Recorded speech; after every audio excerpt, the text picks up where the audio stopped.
Oh, might be working. It's working. Okay. The first one didn't work. The second one did, didn't it? Okay.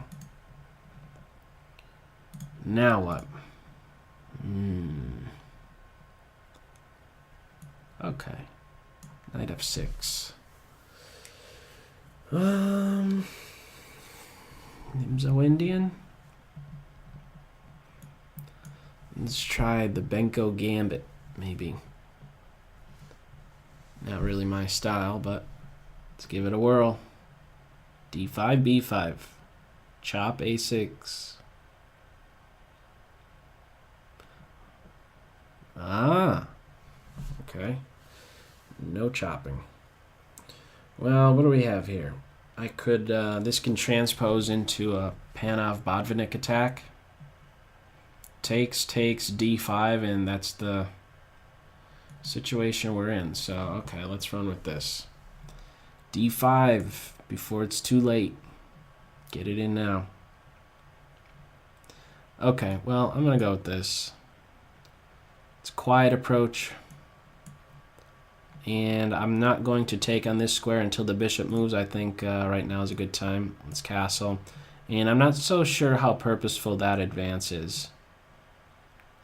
Now, my only question is knight c6, b4, d5, or do I play b6, bishop b7 first?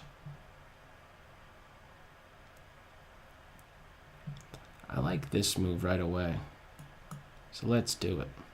Maybe I could think about bishop a6 as well, so notice how I'm retaining some options at least. If I were to play knight c6, forget about playing bishop a6, that's dropping stuff, of course, so maybe bishop b7 or a6. Of these two bishops, this is the more important one to get rid of. Reason for that, it's the guy that can control this blockade square, and this is the square I want to focus on the most. d5. Control d5 and you control the game. Or do you? I'm really considering this. I think I like it. So I'm going to do it. I can be assured now that the light square bishops will be out of here. Get out of here, light square bishops.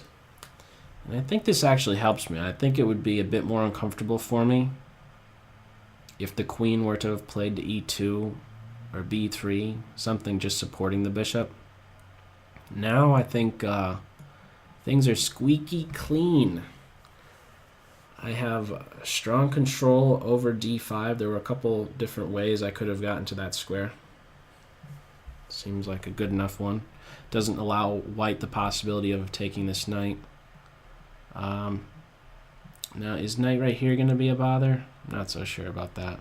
I might be okay with allowing for a knight c6 move, picking up my dark square bishop. Or, I guess, just picking up my bishop since I only have one. Now, follow-up moves, okay, well, now I'm not having to worry at all about this guy, am I? Alright, let's go. Pressure on the knight. The more trades are going to favor what side? Let's let my queen play. More trades will favor the side playing against the isolated queen pawn. There's a dynamic advantage, or there's the potential for dynamics on the white side with this pawn pushing forward at the right moment, changing the pawn structure, and then maybe catching black a bit off balance. But as the position simplifies, we're getting into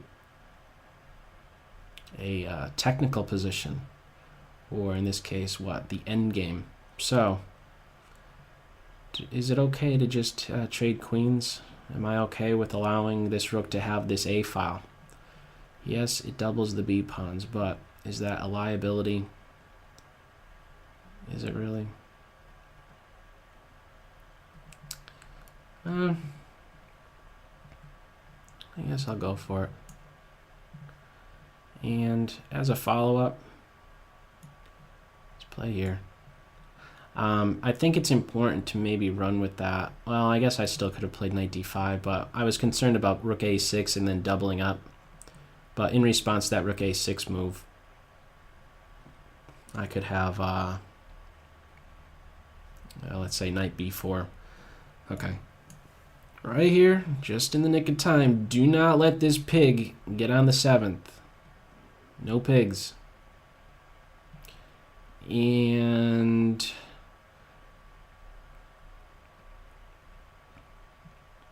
let's go, king. You know you want to play. I don't want to trade. Let's go, king. Defend that pawn. Get towards the center. About a 20-second lead time-wise for white. I think I want to keep one pair of rooks on the board. Oh, I missed that move. Oh, no, no, no, no. Don't say it isn't so. Okay, let's do this. I have to kick it into a high gear. Why did I allow that? I should have just threw my rook here. There's no good defense to it. Fortunately, my knight is a tough guy. Let's go, rooks. Get active because you're down a pawn. Team Black is struggling right now.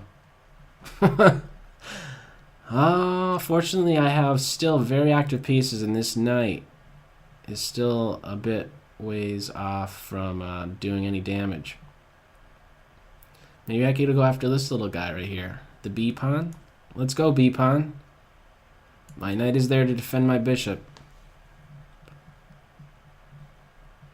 So now what? And my knight can't be attacked so easily, can it?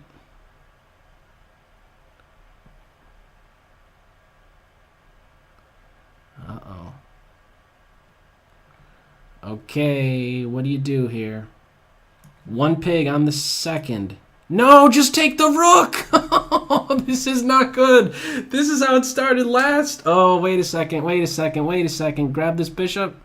That was a free rook!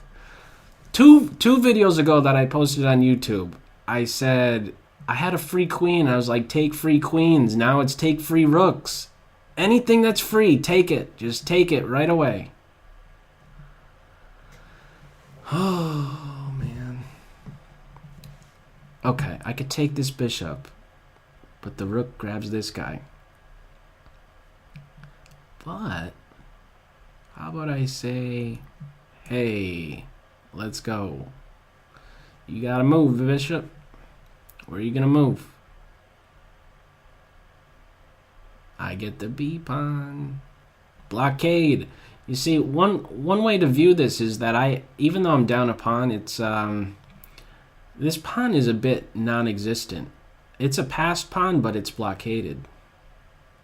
Right? I'm not. Well, okay, let's do this. Let's grab the rook. The rook has to recapture now. There we go. Finally got a pawn back. And this guy is, he's going to be running fast, isn't he? This bishop has a tough time doing stuff, doesn't it? Or does it? Let's push this guy. He's passed. My king is close to, well, let's get rid of this knight. Get out of there, knight. Good knight versus bad bishop situation, maybe. Ooh, okay, let's do this. I'm going to have to calculate a little bit. Takes, pawn push, king up, up, up. I don't know if that's a win. How about I do this? Or not? How about I move fast? Oh.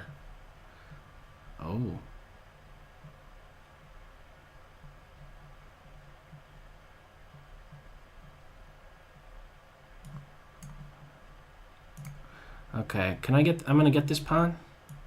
Am I getting this pawn? 18 seconds, my opponent is going quick. Can I just get this pawn? What's the time situation? Just quit checking me! What'd I do to deserve this?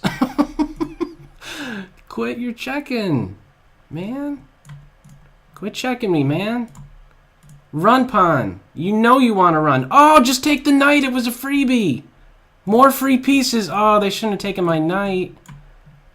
Oh, they're in trouble now. That's a mate in 1-2. Oh, that one stings. Free pieces everywhere. This is not going to look well come tournament time.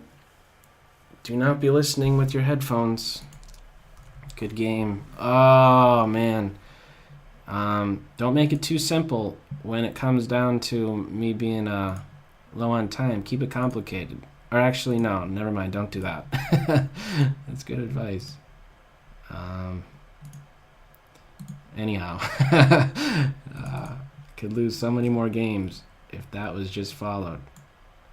Keep it complicated. Don't trade so much. It's easier to pre-move when there's few pieces on the board. Okay. Anyhow, let's back up here and see what there is to take away from it.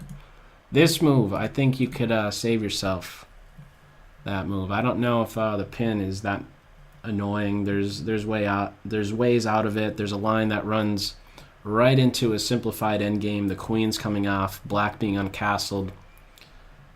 Queen coming out to b3, a take on b7, something like an in-between check on c6 and then grab on b5. If you're not familiar with the variation, this really just is probably a bunch of gibberish that I'm throwing out there to you. But anyhow, you could do without this h3 move is what I'm getting at. It turns out to be a waste, I think. And maybe... Well, I guess it's I'll end up castling. Like if you don't declare this bishop's intentions, if you don't move it just yet, you play knight c3, I castle, and then okay, eventually when he plays, I take, and we're kind of in the same territory. Here's an interesting thing. Instead of castle, if you play knight c3, you give me a bit more to chew on. Because, notice this, if your knight is on c3 and I'm playing b6, I think you have an opportunity to play d5, and this diagonal, since it's opened, might become a problem. So at least consider the differences that could come about between castle and knight c3. This might turn out to give me a bit more to think about. b6, bishop b7 idea, might be something off with that. And right here, I think queen e2 is a bit better.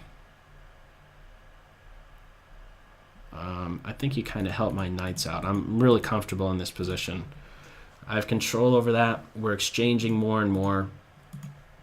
And I really shouldn't have given up that pawn. And I don't know that I should have been playing a5. Just how I was giving a quick suggestion earlier about h3, do without that. I think I should take my advice with regard to me pushing a5 in this instance. Not so sure about that. Probably just knight here. Centralize the knight. Then play f6, king here. Hopefully don't drop a pawn again. Don't drop that e-pawn, but just probably unnecessary. I forgot that if knight d5 and you were to plant your rook on a6, I could always play knight b4 and kick him away.